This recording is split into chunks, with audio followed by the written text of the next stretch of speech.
Good morning, this is Jagan. My subject is biological science. Today we are going to discuss about first lesson of 10th class, nutrition. First lesson of 10th class is nutrition. First, what is nutrition? Nutrition, its definition is procurement of nutrients to the body of an organism is called as nutrition. Procurement means collection of nutrients to the body of an organism is called as nutrition. Here, a new term is there, that is nutrients. What are nutrients? Nutrients are chemical substances that are required to the body of an organism for various purposes. Nutrients are chemical substances required for body growth and development, reproduction, repairing of the cells, and production of energy. For these purposes, some chemicals are required to the organism. These chemicals are called as nutrients. Nutrients are divided into two types. One type of them are micronutrients and second type of them are macronutrients. Micronutrients and macronutrients. Micronutrients are the nutrients required in small quantities to the organism. Macronutrients are the nutrients required in large quantities. Clear? Micronutrients are required in small quantities. Macronutrients are required in large quantities. Macronutrients examples are carbohydrates, proteins, and fats. These are macronutrients. Micronutrients examples: vitamins, minerals, etc. These are micronutrients. Nutrition is also divided into two types mainly. One is autotrophic nutrition and second one is heterotrophic nutrition. Autotrophic nutrition, auto means self. It means autotrophic nutrition is the nutrition in which organisms synthesize food by their own. This is called as autotrophic nutrition. Next, heterotrophic nutrition, in which organisms cannot synthesize food by their own. They depend on another organisms for food materials. This type of nutrition is called as heterotrophic nutrition. So first we discuss about autotrophic nutrition. How do plants synthesize food materials? First one, autotrophic nutrition.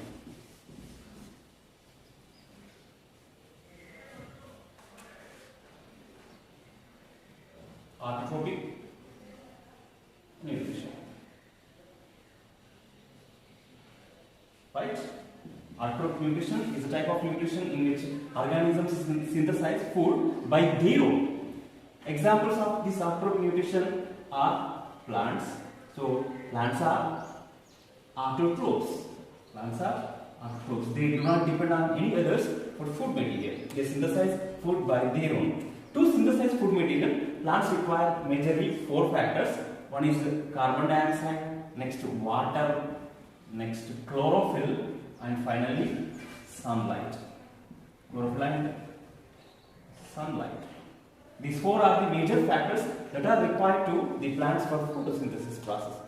So carbon dioxide and water, they are obtained by plants from different areas. For example, carbon dioxide, water, chlorophyll, and sunlight. These four are the major factors that are required to the plants for photosynthesis process. Plants, they do not obtain all these nutrients only from the soil or from the atmosphere. For example, carbon dioxide, it is absorbed by the plant from the atmosphere, and water is absorbed by the plants from the soil. It means carbon dioxide, water, both are not absorbed by the plant only from the soil or only from the atmosphere. Right? So these are the four major factors that are required to the photosynthesis process in plants. Next. For the first time, C.B. Van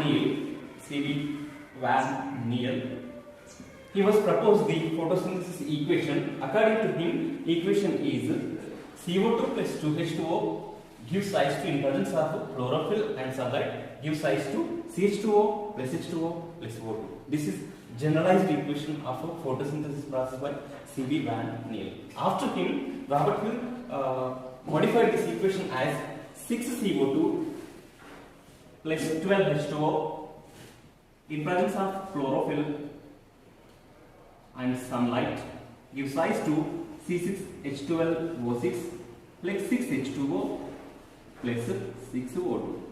This is modified photosynthesis chemical equation.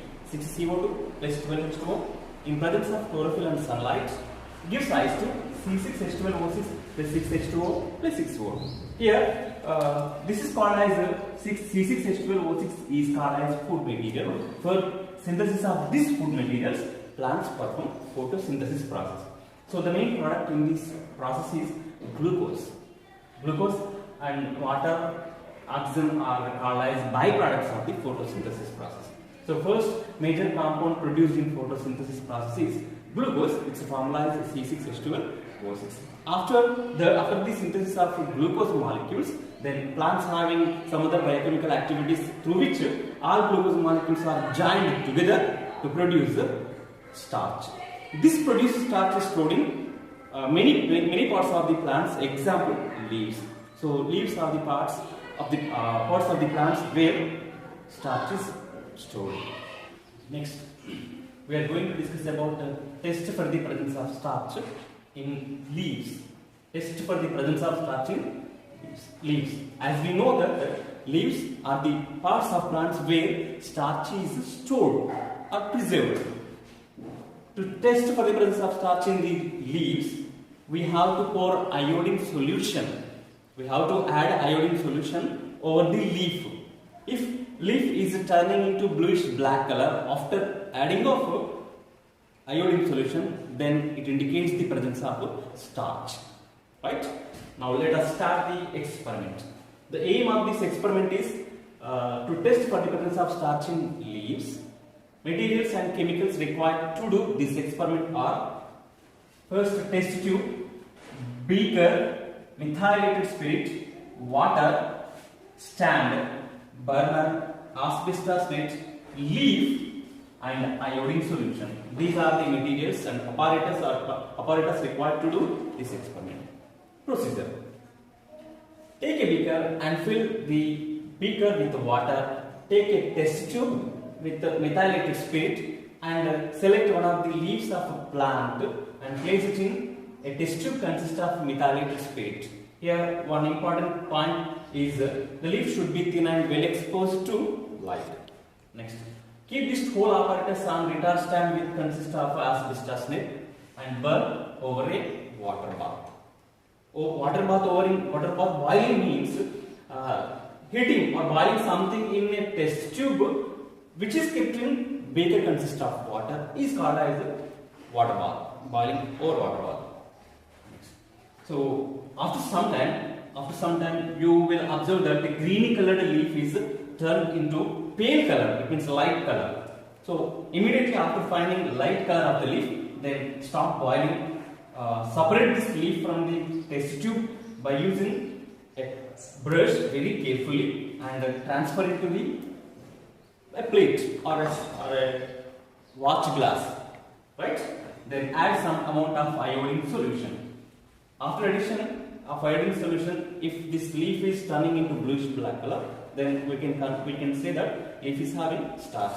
If it is not turning into bluish black color, we can confirm that it is not having any starch, right? The main precaution of this experiment is here we have to take this leaf in a test tube consists of methylated spirit. Do not boil this so directly, right? This is the experiment. Next experiment is to prove that carbon dioxide is essential for photosynthesis process. To prove that carbon dioxide is essential for photosynthesis process, we should not supply this carbon dioxide to the plant, right? This is the aim of the experiment. Next, materials and chemicals required to do this experiment are a discharged water plant, a splitted cork, a wide-mouthed transparent bottle, potassium hydroxide solution, iodine solution, and a watch glass. These are the materials and chemicals required to do this experiment. Next, procedure. First, to start this experiment, we need a discharged potted plant. To get a discharged potted plant, first we have to take the plant and keep it in a dark room for a week. In this week, starch present in the leaves is utilized and removed, right? Next, After that, take a wide mouth transparent bottle and pour some amount of potassium hydroxide solution. Then close the mouth of the wide mouth transparent bottle with a splitted cork. Then select one of the leaves of destarted plant and insert into the wide mouth transparent bottle through splitted cork. Here cork is having split, very important. Cork is having split, it means vertical cut through which we can insert a leaf, right? It is also important that insert only half of the leaf into the bottle or transparent bottle, right? Next, keep this whole apparatus in sunlight for few hours. After few hours, separate this bottle and detach this leaf for the test presence of starch. Okay, now transfer this leaf into water glass and add some amount of iodine solution over the leaf. The result observations will be right observations. Right, this is half of the leaf present in the bottle. Right, this remaining half of the leaf not present in the bottle and it is present in the atmosphere or atmospheric air or outside of the body. Right. So observations after adding of iodine solution are the half of the leaf. It means this half of the leaf. This is the half of the leaf is turned into bluish black color, indicates presence of starch. So starch is present. That is why it is turned into bluish black color after iodine solution. Right. The remaining half of the leaf present in the bottle is not turned into bluish black color even after adding the iodine solution, because it means it indicates absence of starch. Why starch is not produced? Because carbon dioxide present in the bottle is absorbed by potassium hydroxide solution. Is it clear? This is the wide mouth transparent bottle. This space is filled with potassium hydroxide solution and remaining space is filled with air. It means air consists of here potassium hydroxide solution. It absorbs carbon dioxide from the bottle, because this space is in bottle. This space is filled with potassium hydroxide solution. Remaining space is filled with air. So air is a mixture of several gases. It means carbon dioxide present in this space. This carbon dioxide may be utilized by the plant, but to remove this carbon dioxide, we have poured potassium hydroxide solution. This potassium hydroxide solution is absorbed carbon dioxide present in the bottle. So carbon dioxide is not supplied to the half of the leaf present in the bottle. So it is not participated in photosynthesis and no production of starch. That is why it is not turned into bluish black color. Hence, it is proved that carbon dioxide is necessary for photosynthesis process. Next experiment is to prove that sunlight is essential for photosynthesis process. To prove, we have to do not supply sunlight to the some portion of the leaf of the plant, right? So this is the aim of the experiment. Next, materials required to do this experiment are a destarched potted plant and a black paper on which a design is cut, and next iodine solution. This is common for all experiments, iodine solution, right? Procedure.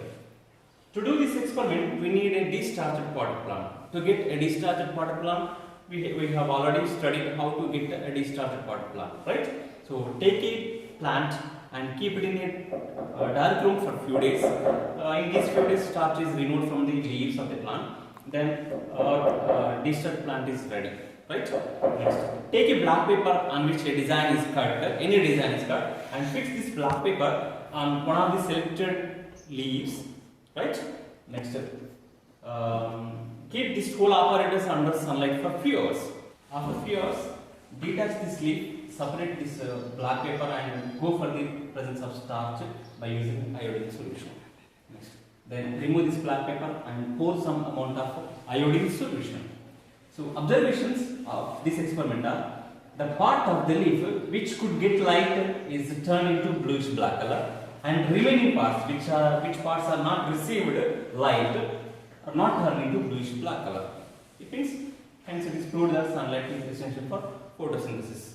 Next, one more experiment. as we know that the products of photosynthesis process are glucose, oxygen and water molecules. These three are the products. The main product of photosynthesis is glucose. Along with this glucose molecule, two more byproducts are produced. One is oxygen and next water molecule. Now we are going to discuss about an experiment in which oxygen is released, oxygen is liberated.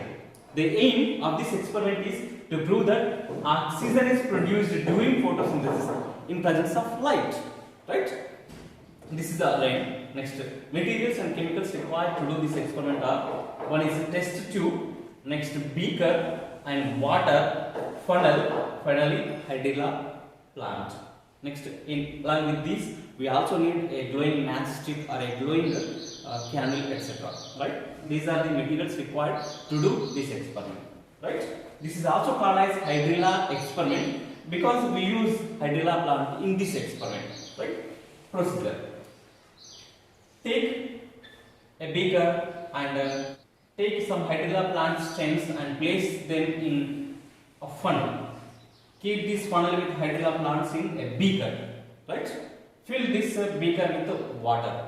Then take a test tube with full of water and close its mouth and inwardly place this over the stem of the funnel, right? Next, keep this whole apparatus in sunlight. After few hours, you will observe gas bubbles produced from this plant and absorbed in this test tube containing water. Right? You can also prepare the same setup, but you should keep it in darkness. In this second setup, we will not observe these gas bubbles because sunlight is absent. Okay, now these gas bubbles are produced in this setup which we kept only in the light. Right? How do we know these gas bubbles are consist of oxygen? To check that the produced gas consists of oxygen, after this experiment, take out this test tube by closing its mouth and slowly leave it. While leaving, you have to place a glowing matchstick or glowing incense stick in front of the mouth of the test tube. It will glow more bright. It means oxygen gas is produced. It means light is glow more bright when oxygen is available in it. So produced gas is confirmed that oxygen. Next topic is mechanism of photosynthesis. What is mechanism of photosynthesis first? Mechanism of photosynthesis. Photosynthesis is the process in which plants synthesize glucose. It means we are going to discuss about synthesis of glucose. Right? This synthesis of glucose is the main theme of photosynthesis of plants. So photosynthesis is performed by plants mainly for the production of this glucose, right? This glucose molecule is produced in plants by the combination of carbon dioxide and water molecules in presence of chlorophyll and sunlight. It means plants they use water molecule, carbon dioxide in presence of chlorophyll and sunlight. They synthesize glucose molecule. This is what called as mechanism of photosynthesis, right? But this is not simple as we discussed here. As I written on this board, it is very complex process. It is not a simple process as we discussed, as I said, right? Mechanism of photosynthesis is divided into two main phases. One is light phase or light reaction. This is also called as photochemical phase. Next, second one, dark reaction. It is also called as biochemical phase or light independent phase. Clear? Mechanism of photosynthesis is divided into mainly two subphases. One is the light reaction or light dependent phase or photochemical phase. Second one is a dark reaction. It is also called as biosynthetic phase or light independent phase. Right? It is very simple actually, but many students they feel very hard. See, light reaction. In this light reaction, what are the products of photosynthesis? Glucose, water and oxygen. Clear? In light reaction, water and oxygen molecules are produced. In dark reaction, glucose is produced. Right? In light reaction, water is having role. It is having no role in dark reaction. Indirect meaning is carbon dioxide is having role in dark reaction. Clear? This light reaction and dark reaction, it means mechanism of photosynthesis, takes place in chloroplast cell organelle. Chloroplast is divided into two phases, one is stroma and grana. Light reaction takes place in grana of chloroplast, dark reaction takes place in stroma of chloroplast. It means glucose is produced in dark reaction takes place in stroma. So glucose is produced in stroma of the chloroplast, right? First, light reaction. Light reaction is occurs in three steps. First, when light is absorbed, or when plant leaf is exposed to light, then light is absorbed in the form of photons by plants to become activate chlorophyll pigment present in the chloroplast. This is first. Next, water molecule is having role. I said you, water molecule is having role in light reaction. This produced energy, this utilized energy is used in splitting of water molecule. It means water molecule, second step of light reaction. Water molecules is split to form two different ions, H plus and OH minus ions, by photons. Photons are microscopic units of light. So water is split into two different ions in presence of light, which is captured by chlorophyll pigment. Right? This is also called as Hill's reaction, hence because Hill's was discovered this Hill's reaction, right? This is also called as photolysis. Photo means light, lysis means breaking. What is breaking here? Water molecule is breaking to form two different ions. This is second step. Next, third step is OH minus ions produced in this photolysis from different water molecules combined together to form water molecule and oxygen. As we discussed that water molecule and oxygen are the products of light reaction. So this water molecule and oxygen, these two are produced by the many OH minus ions of different many water molecules. One water molecule is split to H plus and OH minus ion. Second water molecule is split to H plus and OH minus ions. So from these all water molecules, all OH minus ions are combined together to form water and oxygen. These are the products, byproducts produced in light reaction. With this, light reaction is completed. But at the end of light reaction, energy assimilatory powers are produced. They are ATP and NADP. ATP and NADP. Right? They are having role in dark reaction. Right? Here, H plus and OH minus ions are the ions produced by photolysis processing light reaction. OH minus are having role, but H plus ions are having no role. This H plus ion is having role in dark phase.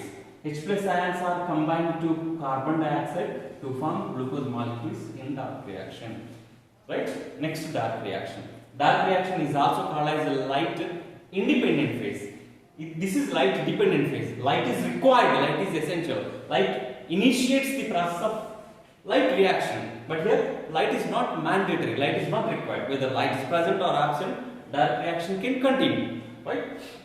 So H plus ions are produced in photolysis process of light reaction, are combined to carbon dioxide and produced glucose molecule. First of all, H plus ions are attached to the NADP or picked up by NADP to form NADPH.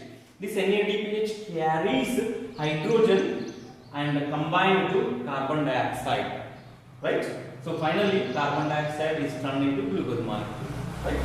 So the time difference between light reaction and dark reaction is 1/1000 of a second.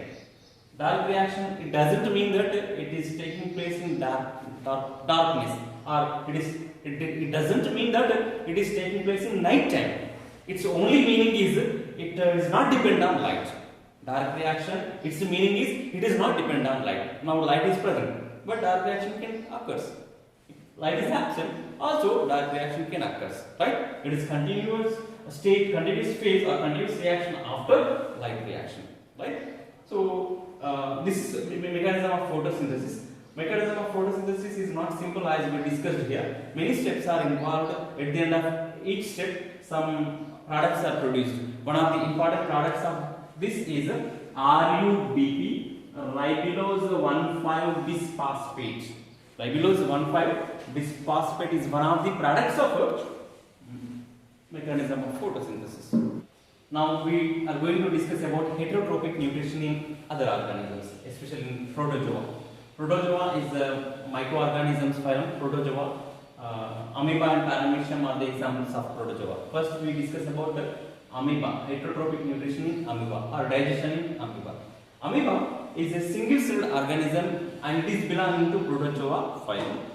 Amoeba is having no shape. It lives in water. It is a unicellular organism. Right. Let us see the digestion of food material in amoeba. Amoeba lives in water. It has no specific shape. Right. As we know that amoeba is having pseudopodia, false food-like structures. With the help of this false food, it can travel from place to place, and it is also helping absorption of food material. Right. When food is found by this amoeba, then this food material present in water is fused over the pseudopodia of amoeba. Completely like this. This food is fused over the pseudopodia and finally it enters into amoeban body. Finally it enters into amoeban body like this. Now it is called as contractile vacuole. After the entry of food into the amoeban body, it is called as contractile vacuole. Inside the contractile vacuole, complex food materials are cut down, broken down into simple substances. After formation of simple substances, they are spread throughout the cytoplasm equally by the process of diffusion. Then some undigested food materials are again collected by contractile vacuole, and this contractile vacuole with unwanted substances move to the surface of the cell membrane, then it bursts here. Then waste materials are dispersed out of the body. This digestion seen in amoeba. Next, digestion in Paramecium. Paramecium is also a single-celled organism and it is also belonging to Protozoa phylum, but it has a different shape. Right? Paramecium is also lives in water. Amoeba is having pseudopodia-like structures, pseudopodia, false food-like structures. But here, Paramecium is having hairy-like structures on its surface is called as cilia. Right? This is cilia. This hairy-like structure is called as cilia. Nucleus. Right? Paramecium is a single-celled organism and it is belonging to Protozoa phylum. It is having a specific shape, food shape. Then Paramecium body is covered with hairy-like structures called as cilia. With the help of cilia, it can move from place to place, and it also helps in transferring of food materials to specific spots. In amoeba obtains food from any part of its body, but in Paramecium, food is obtained by Paramecium only through a specific spot called as cytostome. Cytostome, right? For example, food is available here. Then this food is pushed from here to here through the cilia, and finally it enters into the Paramecium's body through cytostome. After the entry of food material into Paramecium's body, then it is called as contractile vacuole. Inside the contractile vacuole, complex food materials are broken down in presence of enzymes, then to form simple food materials. These simple food materials are dispersed throughout the cytoplasm equally by the process of diffusion. After that, if any unwanted substance or undigested food materials are there, then they are picked up by contractile vacuole and eliminated from the body of Paramecium to outside through anal pore. This is called as anal pore. This is the digestion seen in amoeba and Paramecium. Both are protozoans. Next topic is heterotrophic nutrition in humans. Right? Nutrition, type of nutrition in humans is heterotrophic nutrition because we can't synthesize food our own. We depend on plants and animals for food materials. Right? Now we are going to discuss about human digestive system and digestion in human. What is digestion? Digestion meaning is breaking down of large or complex substances into simple and small substances in presence of enzymes in various parts of our digestive system is called digestion. Simply, digestion means breaking down of food materials from complex into simple one in presence of enzymes is called as digestion. Why digestion is important? Why it is necessary?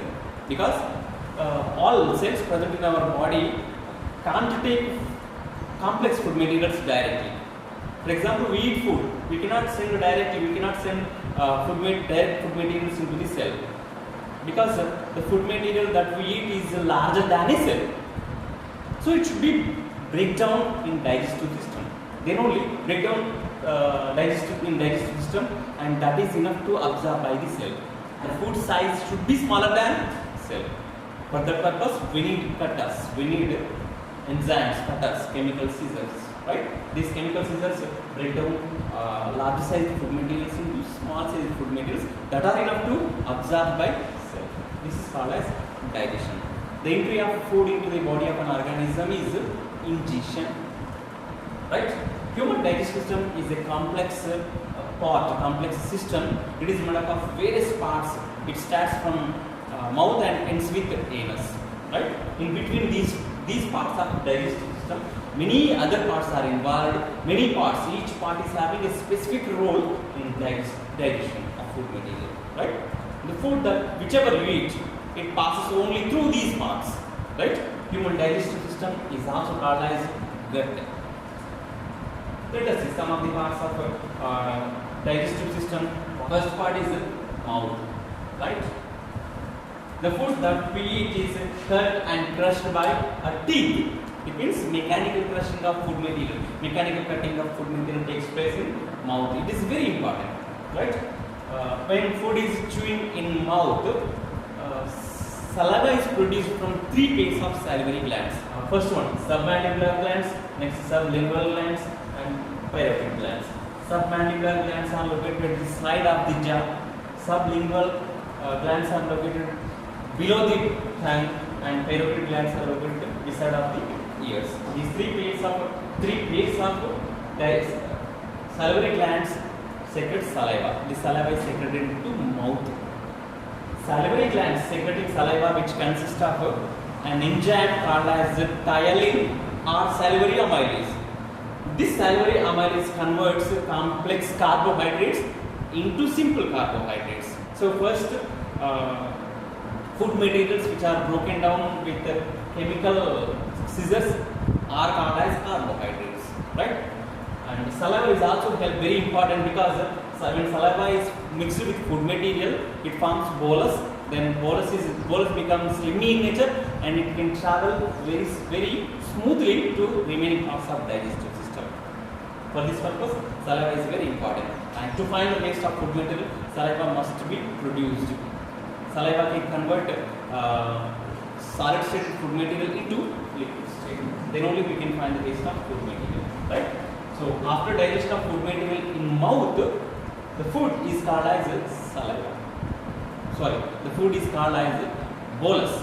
This bolus is transported into next part of human digestive system is called as esophagus. Esophagus is a long tube. This is called as esophagus. Esophagus is a long tube through which food travels only. There is no any type of digestion takes place here. In mouth, carbohydrates are digested, but in esophagus, no digestion takes place because esophagus cannot produce any digestive juice. So there is no enzymes to digest food material. Esophagus is only for traveling of bolus. That's it. Bolus travels through wave-like movements in esophagus. These wave-like movements are called as peristaltic movements. Right?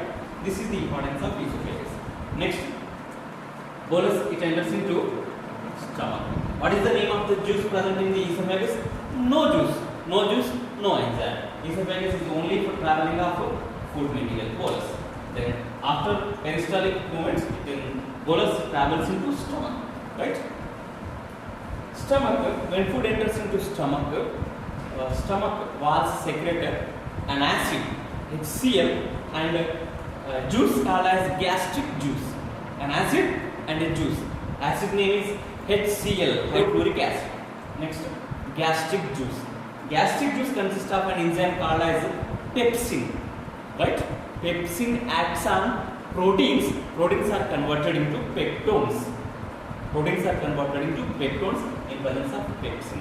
This pepsin activity is raised by HCl.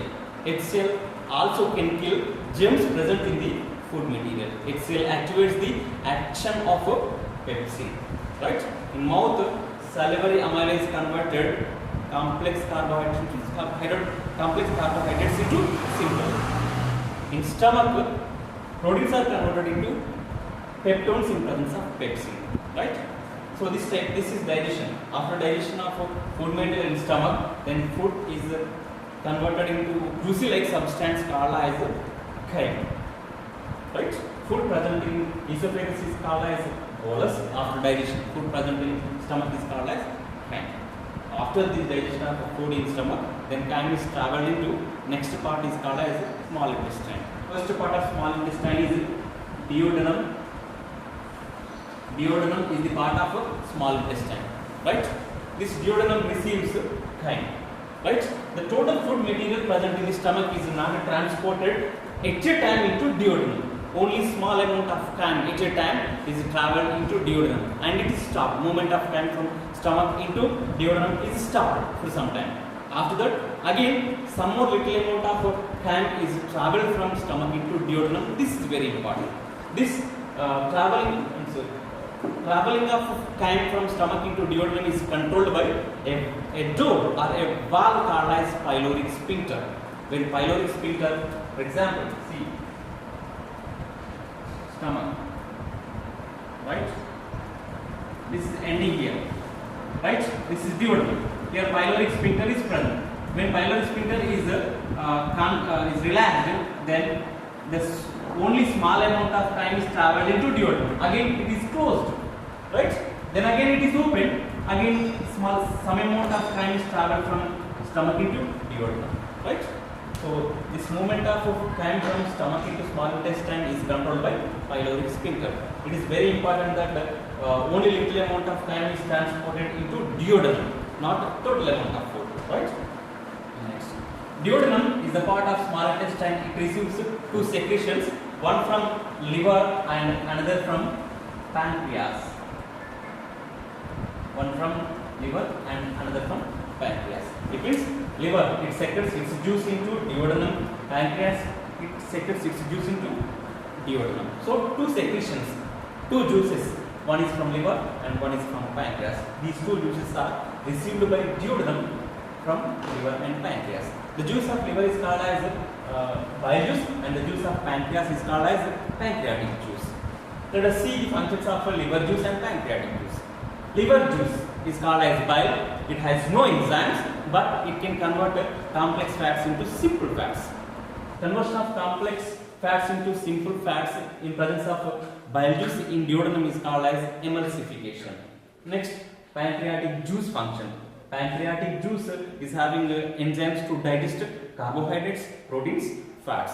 This all food materials digestion takes place in duodenum with the help of pancreatic juice, right? So till some more digestion of food material is required and further digestion of food material takes place in remaining parts of small intestine, right? Next, after the digestion of food in duodenum by liver juice and pancreatic juice, then it is traveled into small intestine, remaining parts of small intestine. Walls of small intestine also secrete its juice is called as intestinal juice. Intestinal juice is also known as succus entericus. Succus entericus consists of enzymes to digest carbohydrates, proteins and fats. Example of these enzymes are lipase for fats, next peptidases and sucrase. These three are the enzymes of succus entericus. Pancreatic juice enzymes are trypsin for proteins, amylase for carbohydrates and lipase for fats, right? Is it important? Is it clear that pancreatic juice and these all are pancreatic juice enzymes? These all are intestinal juice enzymes, right? Intestinal juice enzymes and pancreatic juice enzymes can convert almost all food materials like carbohydrates, proteins and fats, right? So final digestion of food materials takes place in small intestine. Even though final digestion of food material takes place in small intestine, whole food material that we eat is not digested. Okay? Some of the food materials can escape from the digestive scissors, digestive enzymes. So they are not digested. Right? We discuss now what happens after digestion. Where do digested food material go? What happens after digestion? Where do undigested food materials go? Is it clear? Now we are going to discuss about traveling of digested food materials and traveling of undigested food materials. Right? Right. First, traveling of digested food materials. After digestion, the digested food materials are generally in liquid form. This is absorbed by the blood. So, transport of digested food materials from small intestine into blood. Don't get confused. Blood can transport to small intestine. When blood is transported to small intestine, digested food materials present in small intestine are picked up by blood. So, blood receives this one. Blood receives digested food materials. So, this transporting of digested food materials from small intestine into blood is called as absorption. Right? Now, blood, it carries all food materials to the cells present in different body parts. Clear? Next, undigested food materials. Undigested food materials are traveled from small intestine into large intestine. Right? Now, in large intestine, generally food is in the shape of undigested food materials in the form of liquid. So, to convert this liquid into solid form, water present in the liquid food material is absorbed by the walls of large intestine. So, liquid stated undigested food material turns into solid state. This is solidified, smelly food material, undigested food material is stored in a tank called as a rectum. Okay, after filling this rectum, then this undigested food material is expelled from the body of an organism to outside by the way of anus. This expulsion of undigested food materials to outside of the organism through anus is called as defecation.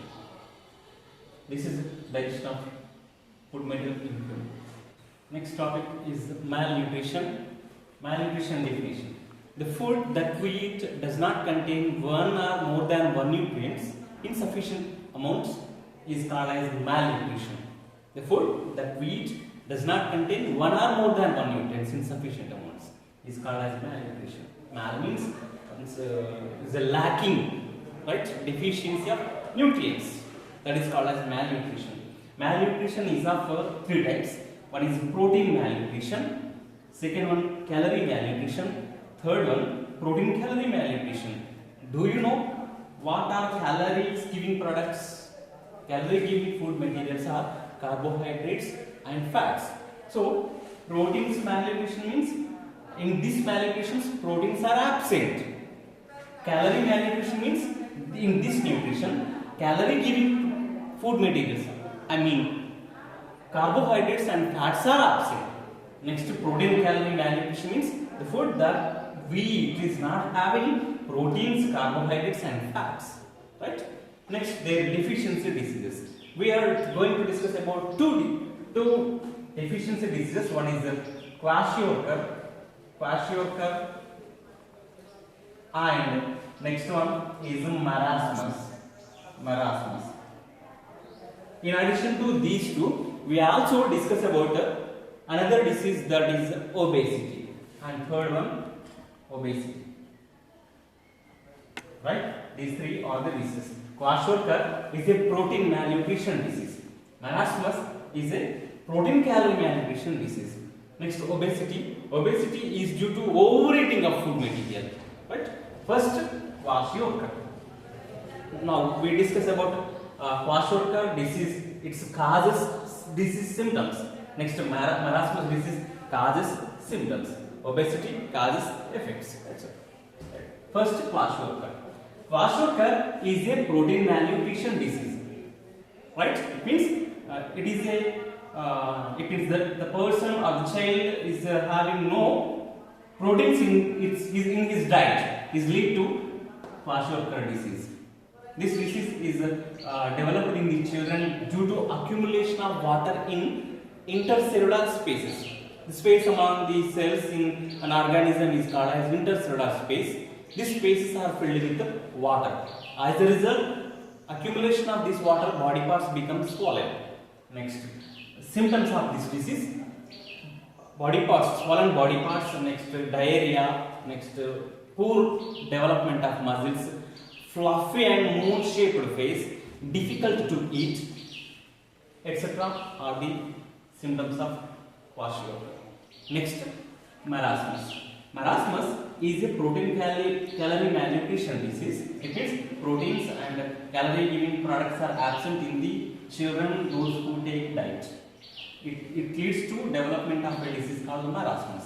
This disease generally seen in the children, those who have born repeated childbirth, and the children who have born immediate second pregnancy. In these children, we observe marasmus disease. Symptoms of this disease are: these children are lean and weak, less developed muscles are present in these children, diarrhea and dry skin are the symptoms of marasmus. Next, third one, obesity.